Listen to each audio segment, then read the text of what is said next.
Citoyennes, citoyens, bonjour et bienvenue dans Dernière Nouvelle des Étoiles. Les premières étoiles de l'univers ont probablement été très différentes de celles qui peuplent aujourd'hui l'univers.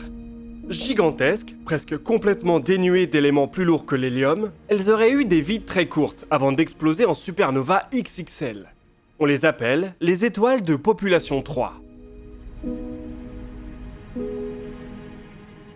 Ces propriétés sont cependant dérivées des conditions présumées de l'univers primordial, et non d'observations directes. 100 millions d'années après le Big Bang, l'univers était ainsi presque entièrement composé d'hydrogène et d'hélium. L'absence d'éléments plus lourds a permis à des étoiles géantes de se former. Elles ont pu atteindre des masses plusieurs centaines de fois supérieures à celles du Soleil. À la fin de leur vie, leur cœur a fusionné des éléments de plus en plus lourds avant d'exploser. C'est ce qui a permis de répandre ces premiers éléments lourds dans l'univers, et ce qui explique pourquoi les générations suivantes d'étoiles ont été différentes, plus proches de ce qu'on connaît aujourd'hui.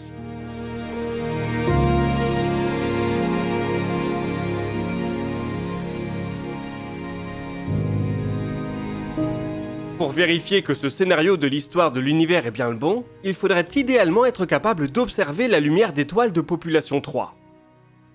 Elle serait forcément très lointaine, puisque ces étoiles n'ont existé que pendant un très court laps de temps, au début de l'histoire de l'univers.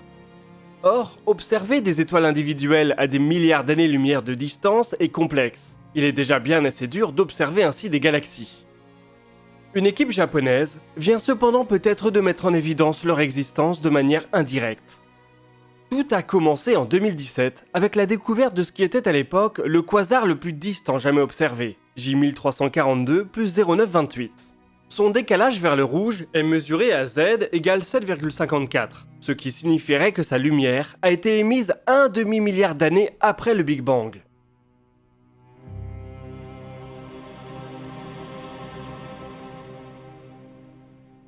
Il contiendrait en son sein un trou noir de 800 millions de masses solaires, un véritable mastodonte pour cette époque. Mais bon, on est ici à l'échelle d'une galaxie. Une étoile, même de population 3, émet bien moins de lumière que le disque d'accrétion d'un trou noir supermassif et actif. Les chercheurs de l'université de Tokyo ont cependant remarqué que ce quasar semblait enveloppé d'un nuage de matière. Ils ont analysé la composition chimique de celui-ci, ce qui leur a révélé une information intrigante. Ce nuage de matière semble contenir un ratio fer-magnésium 10 fois supérieur à celui qu'on trouve dans le Soleil.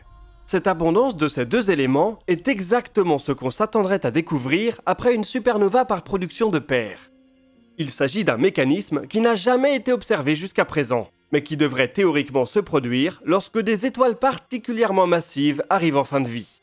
Leur cœur s'effondrerait suite à une instabilité engendrée par la production massive de paires électrons-positrons. Ce serait le mécanisme type qui accompagnerait la fin de vie des étoiles de population 3.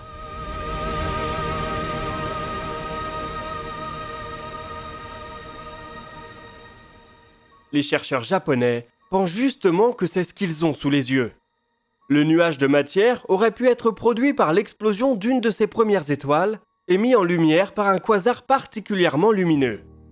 Ce serait ainsi la première découverte d'un cadavre d'une étoile de population 3, ainsi que le premier indice que les supernovas par production de paires existent bel et bien. L'observation est cependant tellement lointaine qu'il est difficile d'avoir des certitudes. Caractériser les premières étoiles et les premières galaxies va justement être une des missions principales de James Webb. Peut-être que dans les années qui viennent, le télescope géant pourra confirmer ou infirmer ces modèles.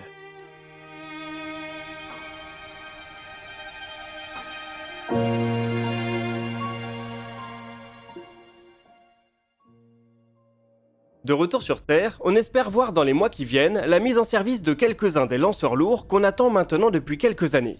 Pour le SLS, cela devrait avoir lieu en novembre. La semaine dernière, la NASA a en effet annoncé qu'elle visait dorénavant le milieu du mois prochain pour le lancement de la mission Artemis. Une fenêtre de tir s'étend du 12 au 27 novembre, et on espère donc que celle-ci sera la bonne.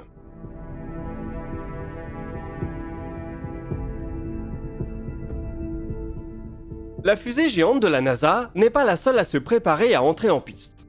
En Europe, on espère faire voler Ariane 6 l'année prochaine. Dans cette optique, un test crucial est en train d'être passé. Depuis le 5 octobre, le moteur Vinci, qui équipera l'étage supérieur de la fusée, fait l'objet d'une série de tirs statiques, censés représenter une mission opérationnelle.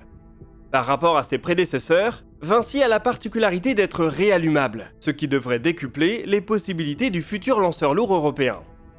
Cette capacité pourra aider au déploiement de satellites sur des orbites multiples, par exemple lors de missions de rideshare.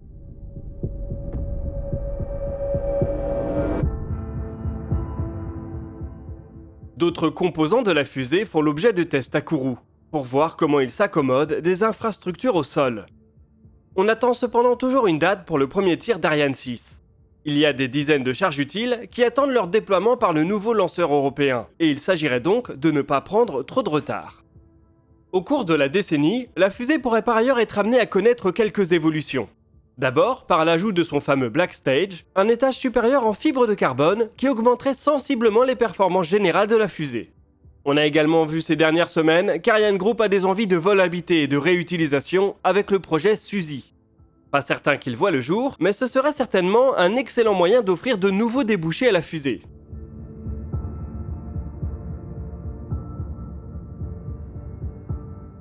Puisqu'on évoque le sujet du vol habité, on peut donner des nouvelles de Crew 5, la 5e mission opérationnelle de la Crew Dragon à destination de l'ISS, pour le compte de la NASA. Son décollage a eu lieu le 5 octobre avec un amarrage à la station la journée suivante.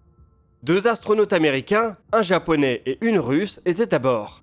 En ces temps de tension extrême entre l'Occident et la Russie, il est bon de voir que les collaborations peuvent continuer sur le plan spatial.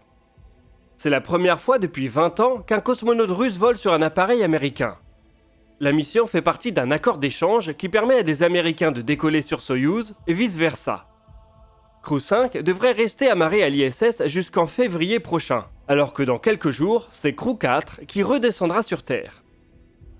Les rotations de nouveaux vaisseaux de SpaceX sont maintenant bien huilées et les missions devraient s'enchaîner, et pas que pour le compte de la NASA. Un peu après Crew 6, on assistera à la première mission Polaris Dawn, une mission privée qui va essentiellement servir à démontrer de nouvelles technologies pour le vol spatial. L'année prochaine, il y aura jusqu'à 3 missions privées menées par Axiom, à destination de l'ISS. La Crew Dragon pourrait ainsi voler 8 à 10 fois en seulement 12 mois. C'est pour SpaceX un succès fulgurant, surtout lorsqu'on se rappelle que le CST son Starliner est lui toujours cloué au sol.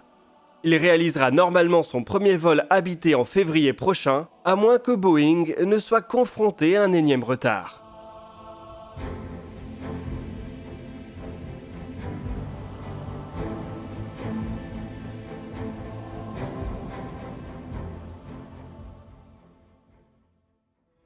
Prenons maintenant quelques nouvelles de DART, la sonde de défense planétaire qui est allée impacter l'astéroïde Dimorphos le 26 septembre. On a vu le résultat de l'impact de loin, tel qu'il a été suivi par de nombreux télescopes. Mais la mission a également permis un point de vue un peu plus rapproché. Sur son trajet vers sa cible, DART a largué un petit CubeSat de 6 unités qui était chargé de filmer l'impact à faible distance. Conçu par l'agence spatiale italienne, sa mission est de donner une première évaluation du déroulement et du résultat de l'impact. Il est passé à 56 km de l'astéroïde seulement 2 minutes et 45 secondes après l'impact de DART. Ces dernières semaines, on a pu enfin voir émerger les images qu'il a prises et l'agence spatiale italienne a publié ces quelques clichés. L'astéroïde qu'on y voit en gros est Didymos, le partenaire de Dimorphos. Dimorphos qui a encaissé l'impact et l'espèce de bouillie de pixels qui est juste à côté. Cette apparence s'explique par la violence du choc, qui a envoyé voler une bonne partie de la matière de l'astéroïde. La NASA va livrer aujourd'hui une conférence qui nous donnera un peu plus de détails sur sa première évaluation de l'impact. On devrait ainsi savoir si la méthode porte ses fruits et si l'humanité n'est plus complètement impuissante face à la menace d'un bout de roche venu du ciel.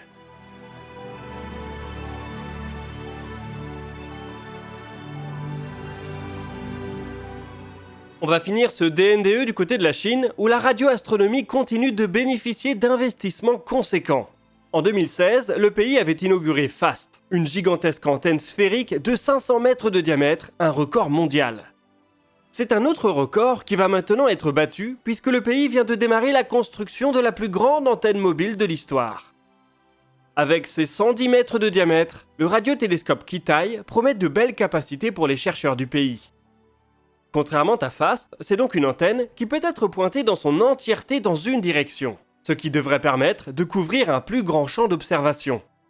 La construction devrait durer 6 ans, et il faudra donc attendre la fin de la décennie pour voir les premiers résultats. Ceux-ci devraient se concentrer en particulier sur l'étude des pulsars et de la formation stellaire. Peut-être de quoi aider à modéliser les étoiles de population 3 dont on parlait un peu plus tôt. La passion chinoise pour les grandes antennes de radioastronomie s'explique peut-être en partie par le succès mondial du roman Le problème à 3 corps, qui parle justement de la Chine et de ses radiotélescopes. L'œuvre est en train d'être adaptée par Netflix pour une sortie l'année prochaine, et on n'a donc pas fini de voir les grandes antennes chinoises sur le petit écran ou dans des NDE.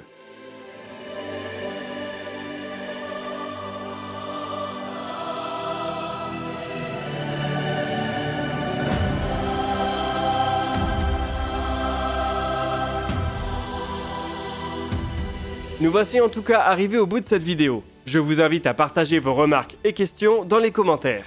Nous répondrons à certaines d'entre elles dans la vidéo qui sortira ce samedi à 17 h. Vous pouvez consulter la description pour retrouver des liens vers nos sources, nos réseaux sociaux et nos podcasts. Nous, on se donne rendez-vous la semaine prochaine pour un nouveau DNDE, et d'ici là, citoyennes, citoyens, portez-vous bien.